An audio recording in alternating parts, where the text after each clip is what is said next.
Let's all breathe a collective sigh of relief that it is Friday and another week has gone by and we are steadily approaching to the summertime. Summer season hits in about 2 weeks, and I don't know about y'all, but I just can't wait. I don't know why. It's just heat, and it's definitely already hot enough, but summertime is just a different feel all around. I thought when the new year started, I'd get that new year feeling, but this year's been pretty shitty. So instead of waiting for the next new year, I am starting to go by season. All right, everybody, I want to give a warm happy birthday to my friend whom without, I don't know if that's the right way to say that, this podcast wouldn't really be, it's not that it wouldn't be possible, but she definitely set me on this track. Logan Washington, I want to say a very, very happy birthday to you. Her Mental Beauty podcast is also on Spotify, and if you've taken the time to listen to me, please also take the time to give her some love and wish her a happy birthday. So, without further ado, let's get into today's episode because I don't know about y'all, but I got a lot going on this Friday, so I'm doing this. Damn, to say out of obligation, that really sounds bad, but I've already missed one episode, and I want to be the kind of person that I want to make a promise, a commitment to someone, and that is you guys, and that is with consistency and steady content. So, for Friday's episode, we are going to talk about, this was suggested on Twitter by Joanna Jacobson. Jacobson would actually be the right way to say that, but it's not the traditional spelling. So it's at JAKUBCINJOANNA. So Joanna says that she wants me to talk about when work hours get cut back and how to juggle things.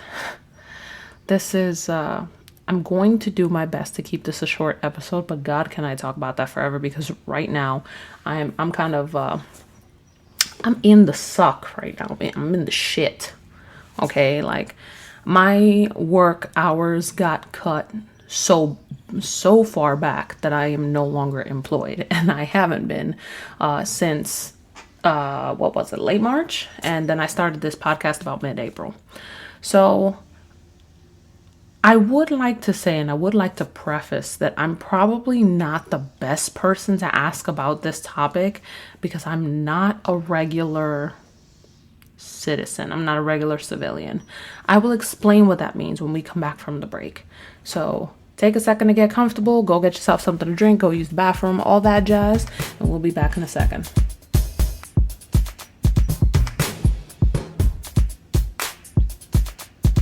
All right, y'all, and we're back. All right, so Joanna wants to know how to handle the cutback of hours. So like I was saying, I'm not your regular everyday person. I do have 3 kids. I struggle with mental health. For the moment, I am parenting by myself. Again, it's more so of just their father is long distance right now. And I was just in a better place to move than he was. So, just for right now, he still actively parents as much as he can, and he's making the moves to, come and be near the children. But, for right now, it kind of falls on me because we live in different states. So I am parenting alone. Things are hard. He's saving up for his move, so I'm not really getting a lot in return right now. And I would say that it relies heavily on me. In me not being a regular everyday person, the reason why I say that is because I am blessed enough. Is blessed really the word though? Is fortunate really the word though? God, how do I say this in a way that I wanted to say I'm blessed and I'm fortunate because I have resources that others don't, because I get disability from my service connected disabilities from the VA. But there is nothing fortunate about being disabled. There's nothing blessed about it. And also, this may come off a little selfish to some people, but I did, no matter how much time I spent in the service, in going in, I signed up to give all my time, all of my energy, and my soul into the U.S. Army and to do with whatever they wanted. I spent 2 years in the service. And when I got out, I got out because I was having a kid. I wanted to come home, my family be together. Fine. For me to say blessed or I'm fortunate enough to do this, it implies something good. And there's nothing, I voluntarily say, hey, I'm willing to do that which other people don't want to do. Not that they aren't willing to, but that they don't want to do, in exchange for you take care of me. So this is more so of a return on investment. And even then, the return in investment would be my benefits for school. It would be my VA home loan. Service-connected disability is more like a misfortunate side effect of what I agreed to do. I'm 27 years old and I live with so much back pain that, for example, yesterday, it almost felt like somebody had wrapped dental floss around my knee and was cutting off all the circulation to the bottom of my foot. To the bottom of my leg. I felt like I couldn't move. I couldn't breathe. I almost had a stroke when I went to get on my bed and I bent my knee too far. And I was crying so bad I wanted to vomit. I live with mental health issues. I have a bad knee. I have a torn muscle in my shoulder. And that was only 2 years. Other people have worse. So that's why I want to say I'm not blessed enough. But if, for the purposes of this conversation, I am fortunate enough that even though I am currently unemployed, I do collect money for my disability. So I was able to my job search wasn't immediately as urgent as I guess someone else's would be, because I do have income coming in if I don't work. Is it enough to take care of all of my problems? Absolutely not. I do still need a job, but it does ease the pain a little bit. And especially if it was in a position where if I was working and my hours got cut, I would still have some sort of supplement. So many folks out there don't. And especially during the pandemic, during the pandemic, I was doubly blessed because I was getting this money and I had a pretty steady job, one that would not, I had an essential job. So, Joanna, if you're listening, I want to say that I'm giving you my perspective based both on I've had a working history from before the service and also now in my state of unemployment. But please understand that the way that I'm addressing this is in an empathetic way where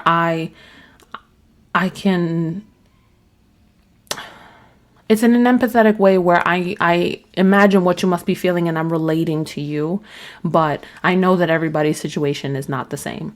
And I preface that to say, or, I say that because I feel like a lot of people, especially those who may know my personal situation or have listened to my podcast enough to know that this isn't, I'm not in this exact same situation as everybody else, that I still have regular life experiences and I still do struggle with this kind of thing.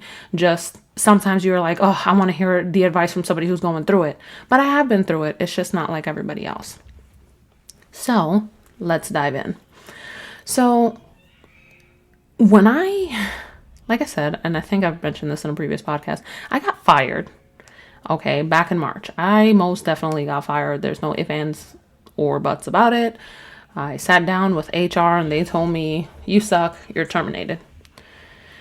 I remember talking to my best friend, Carrie, and, she was saying, that a major reason why things worked out for me the way that they did was because I was a little bit too honest with my boss, in the sense that I told her, just like, you want me to pretend that this job is like the A1 priority, that I'm ready to, if you tell me right now, Angel, I need a report done in 30 minutes, and I'm like feeding my baby or something, I'm going to drop him on the floor and just be like, oh, they're calling. I must answer the call.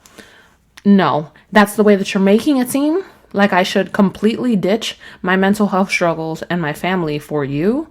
And I'm so sorry, but I'm not going to. And then our first one-on-one, she had asked me, what is your goal at this job? And I was like, it's a means to an end. This job provides money, and money can be exchanged for goods and services.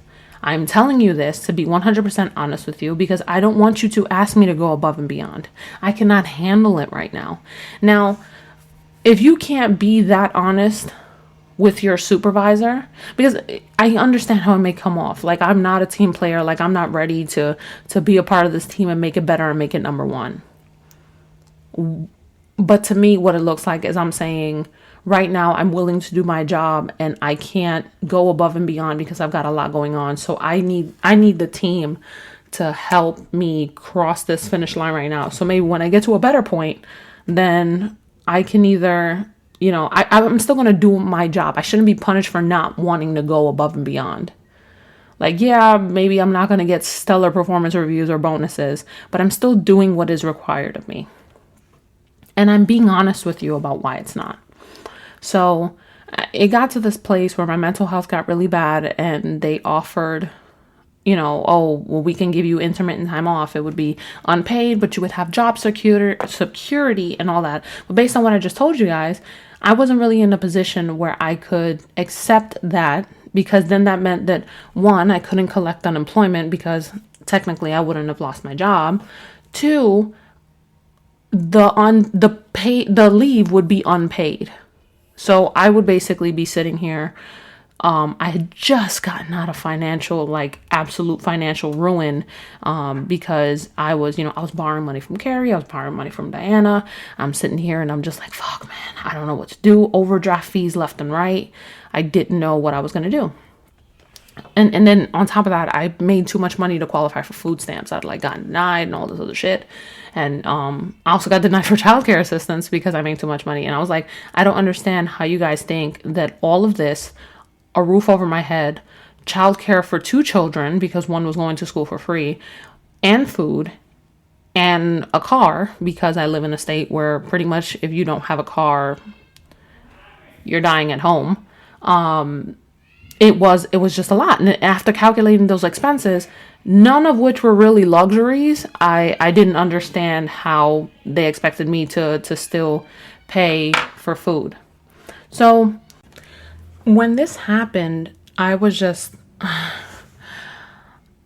panicking because I'd made a large move. My money was I was living real, foot to mouth. I had even gone to the pantry a couple of times and got deer meat, which must be a Southern thing.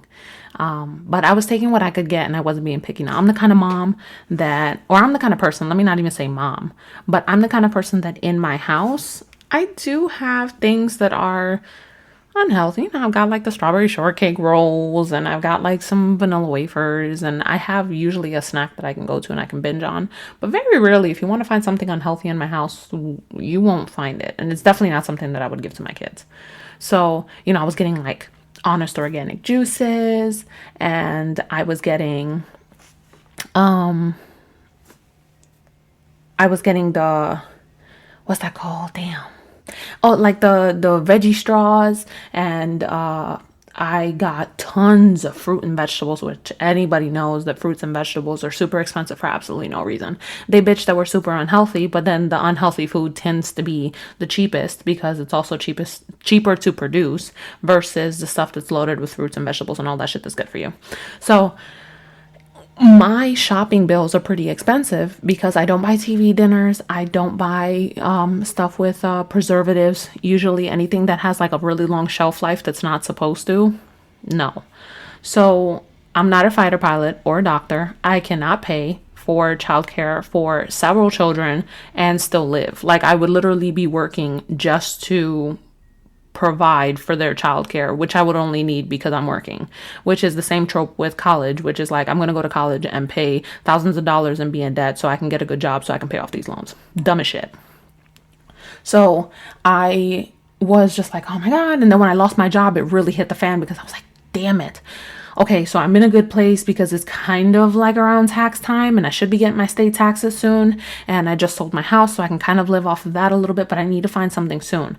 But I also panicked because I'm like, oh my God, I know I have my degree, but I'm already, it wasn't even just that childcare was unnaturally expensive. It was the fact that I didn't have appropriate childcare for me to go get a job. And then childcare out here in North Carolina, I swear to God, that shit is harder than finding a specific needle in a needle stack. Okay, fuck the hay or the needle in the haystack. It was a needle in a needle stack. Okay, everything was booked out. As a matter of fact, when I lost my job, I enrolled my son in the first and earliest spot available for childcare. Spoiler alert, it still has not started yet. His spot will be open in August, but in order to secure that spot, I had to enroll him back then. So I didn't know how to cope with this. And then with all the money that I put into the startup for like this podcast and everything that was doing, money just wasn't making it. And I have a severe problem that I'm sure pretty people can relate to. Retail therapy. That's me right there. Okay, I will go to, now I'm not a bitch that always has her hair done, her nails done, her eyebrows done. Barely any of those things get done. I haven't done my nails in years. I don't even know. I didn't think there would be math. I didn't calculate. I haven't done as a matter of fact, I think I know the last time I did my nails in a salon. Actually, I can remember it was October of 2017 because I did my nails so I could go on a booze cruise with my kid's dad and his sister. So that was the last time that I got it done. And here we are today. So I'm not that kind of person. But when I do want to, I will go to Walmart and I buy things that I think would make my home look better. Things that's just like, oh wow, this is so convenient. I actually needed to buy this. And then when it's just something like buying stuff makes me feel better. Now, I don't waste all the money that I need on bills on that. But definitely it's like, I'll give up ordering food outside for a week and I'll do this. And, I can push this bill off just a little bit. And it's usually the less important bills. So sometimes when I get really anxious, that's when it hits.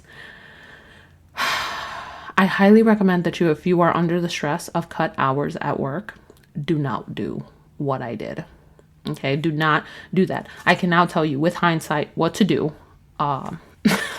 Because now I know how much that didn't work for me. But I will, after the break down into what you should really do when your hours have been cut. Now that, kind of story time is over. Stay tuned. We'll be back.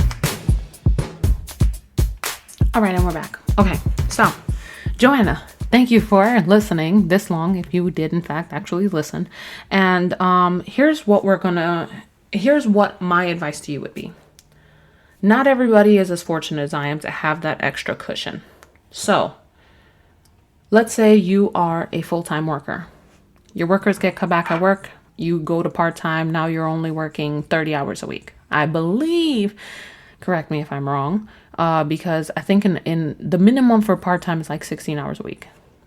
I'm going based off of information I had when I was 16. So really don't listen to this. But I know that anything less than 35 is considered part-time, I believe. So let's say you get cut down to 30 hours a week.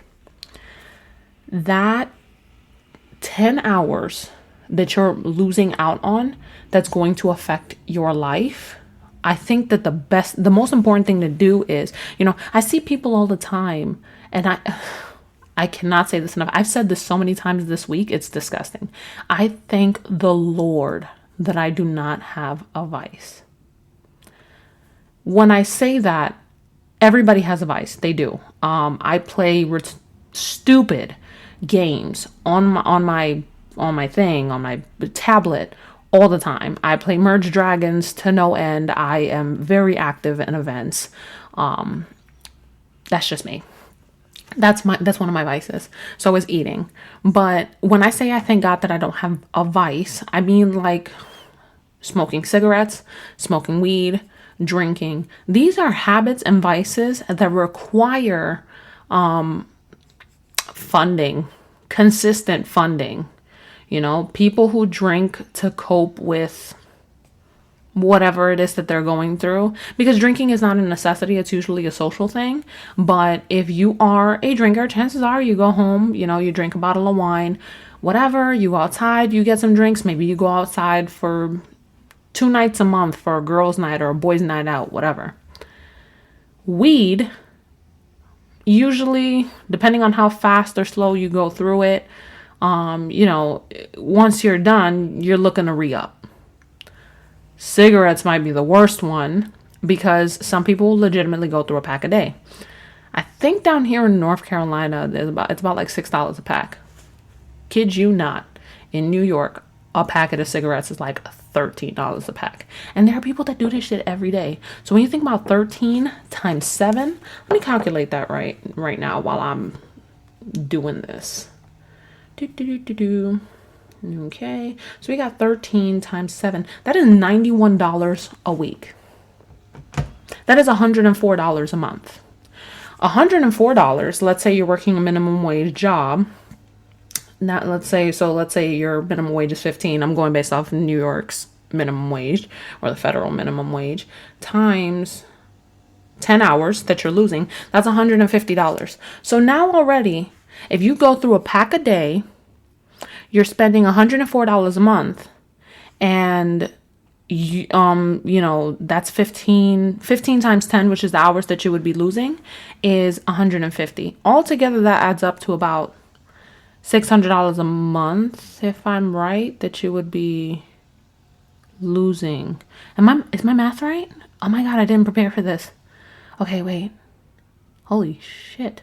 Okay, so 15 times 10, which is the hours you're losing weekly, is $150. Okay, yeah, that's right. That's right. Okay, so then that's already, if you're doing that weekly, that's $600 a month. There you go. Minus taxes. So let's say you would really be losing, like, let's say $500. If you cut that packet of cigarettes out a day, you're already down to $400 that you need.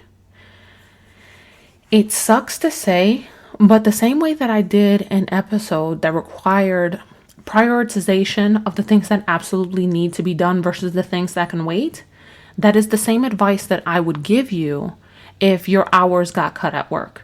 You know, for me, when I lost my job completely, the logical thing to do was find another job that could kind of help. I had to calculate how much money that I was losing a month, how much of my paycheck. So my paycheck was like $3,800 a month. And I was like, crap, I have to somehow find a way to make this money back.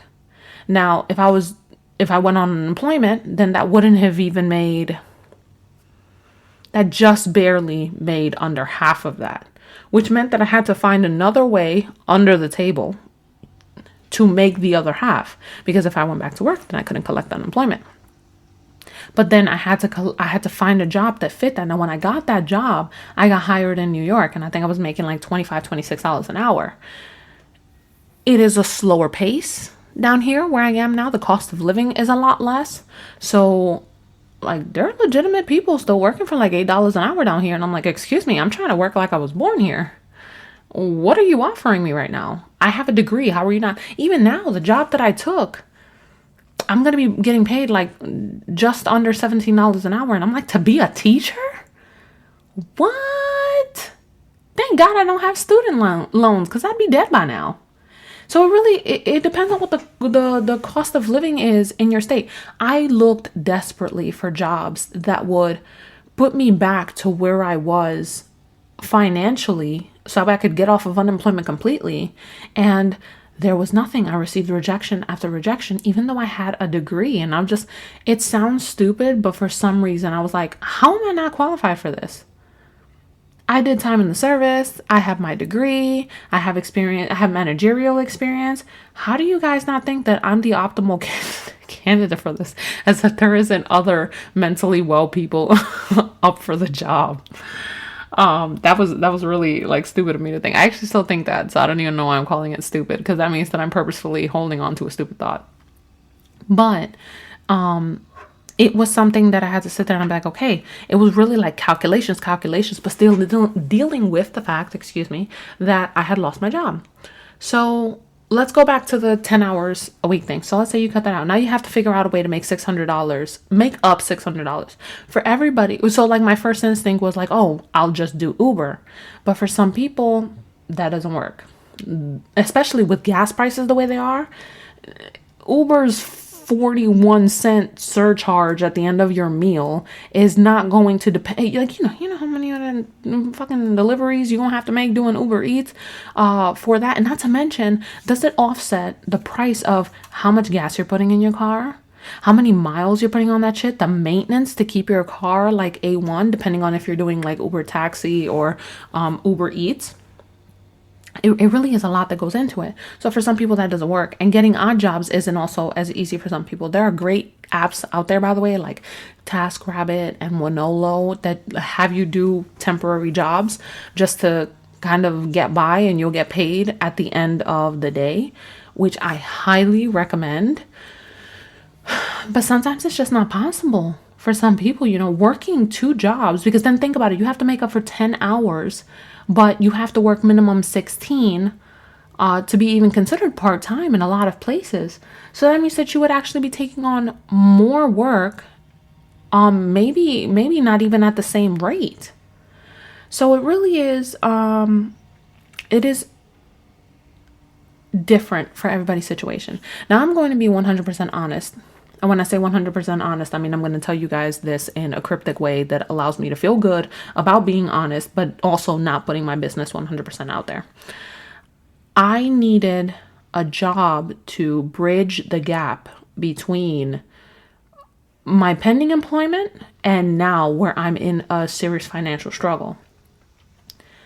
I chose to do a work from home job online, and I still haven't gotten paid from it yet, but pending what I'm supposed to be earning, it is bridging that gap.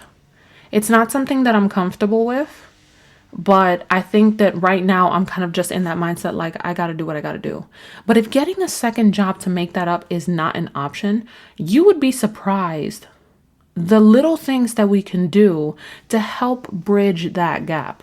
So I'm going to give you guys a few examples. There's, the thing with the drinking, smoking, weed, whatever. If you have a vice like that, it's not the easiest thing to cut out on your list. I'm vehemently anti-smoke, but I'm also not stupid enough to believe that just because somebody has lost their job, that it would be a good idea to go cold turkey so you can go ahead and save those $104 a month. Hell, there's people that go through 2 packs a day. And I've literally seen people who just finish smoking a cigarette, and literally as soon as they flick the butt, they've got another one lit. That's crazy. That's crazy to me. But there are people that have that, that problem. Then there are also people who, if weed is your vice, depending on how you're buying, if you're buying a Nick or, you're buying an eighth, blah, blah, blah, whatever, that adds up over the month. There are some people that have a budget of like $200 for weed a month. Even your standard $10, $9.99 bottle of supermarket wine, if you buy one every 2 or 3 days, let's say 3 days to really stretch it, that's a week. You're spending $20. That's $60 a month. And let's be real, some people finish that shit in 2 days. So let's odd that. That's $60 a week. What? Oh my God, you guys, I swear I'm good at math. $60 a week times 4, $240. There you go. That's a lot. That's a lot of money. Oh my God, I mathed that wrong. If it was every 1 week, let's say 6 days, $30. Okay, y'all, I was wrong. That's $120. But whatever, you get my point. So that may not be the easiest thing for you to cut out, because now it's something that it may make you emotionally unstable because it's something that you rely on. For some people, it may literally be like cutting out a meal from the day, and it'll put you on edge, and it won't be good. So if I would recommend cutting down, like for some people, like e-cigarettes or vaping might be a good substitute to help stretch their cigarettes so they don't have to buy it that often. And for other people, you know, maybe switching to a cheaper brand of alcohol.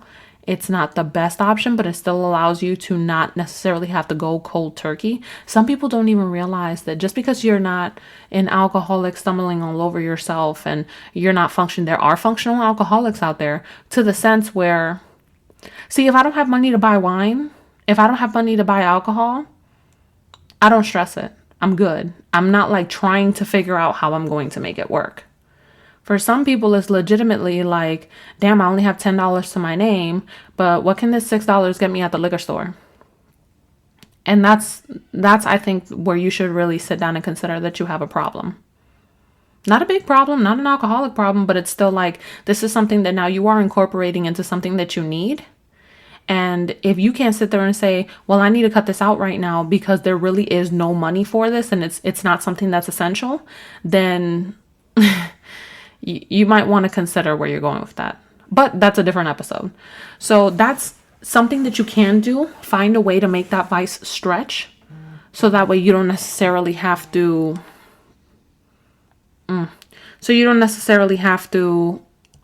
you know, feel whatever about it. So you don't have to consider completely like losing your mental state over cutting this out. The top things that I would do, though, stuff like Netflix, Hulu, and all that stuff. If you have somebody that you can, oh God, the companies are going to come at me for this. But if you have somebody whose account you can use while you suspend yours temporarily, those are a couple of bucks that you can invest in. The one thing I highly recommend, which nobody really does anymore, but thank God I learned this in high school, which is funny because the teacher who taught me this absolutely detests me. Hi, Miss Drenica. I made it. I've got a podcast. So she taught us how to balance checkbooks, which even then when I went to high school, it wasn't something that was very popular. It was kind of like it was phasing out, but it's still something that you should have known because, you know, direct deposit and debit cards were becoming more of a thing. So you have whatever your beginning balances in your checking account. And then every time that you make a purchase, you write down how much the purchase was and you subtract it from whatever it is. And you would go accordingly with credits and debits. Now, the reason why I say that this is a good idea is because at the time, so I thought it was really cool to be retro. And I started doing it when I was in high school, especially when I started bartending and I was managing a lot more like money. It wasn't so much so I could, I was kind of using like my cash on hand and my cash on my card and doing it that way. I had two different check balancing books. I would start, it was able, like, if I needed to know where my money was going, I could just look back and be like, oh shit, I really did spend $40 on that. That was so bad of me. Or damn, I went to McDonald's like 3 times last week. This is kind of a tragedy. So obviously that's not something that a lot of people are doing. But something that helped me when I got my hours cut completely was looking at my bank statement and figuring out, and a lot of banking apps now have where they have this option where if you look through it, you can group together expenses of a like category of categories that are similar, so you can see where the patterns are in your spending. There are some of them that can look up your scheduled transactions, like the ones that have been recurring for more than 3 months, and be like, okay, well, we know this is going to come out next month. Like your Netflix is going to come out on this day. We already know it. I find that when let's say a bill is like $1,200 and I have exactly $1,200 in my account, sometimes if it'll be towards the end of the month, this amount will come out, like $9.99 will come out for Spotify, and I'll be like, fuck, I didn't remember that was happening. I didn't know that was going to happen then. So it leaves me short on other bills. Go through your bank statements. Find out what are the recurring expenditures. Find out what of those you can cut. If you're spending $12.99 on Hulu without ads, well then it might serve you a purpose to go down to $5.99 with ads. Or maybe cut it out altogether for a while and see if you can bum off of somebody else's. It's not the optimal solution because you're thinking, well, it's only $6, or, how is this supposed to help me, $6 or $7? Well, $6 or $7 adds up in the long run, because when you're a couple of dollars short for a bill, that shit makes a difference. Hell, maybe that's that pack of cigarettes that you didn't want to cut out on, but you don't have extra money for. Something's got to give is my point. When your finances, this is how you handle it. This is what being an adult means. You need to go back and you need to figure out what exactly you can live without. I noticed that I was paying monthly for Uber One, or whatever the little plan is, so that way you can get discounted services on on Uber for like ordering takeout. You can get like free delivery, the service charge is less, all that other stuff.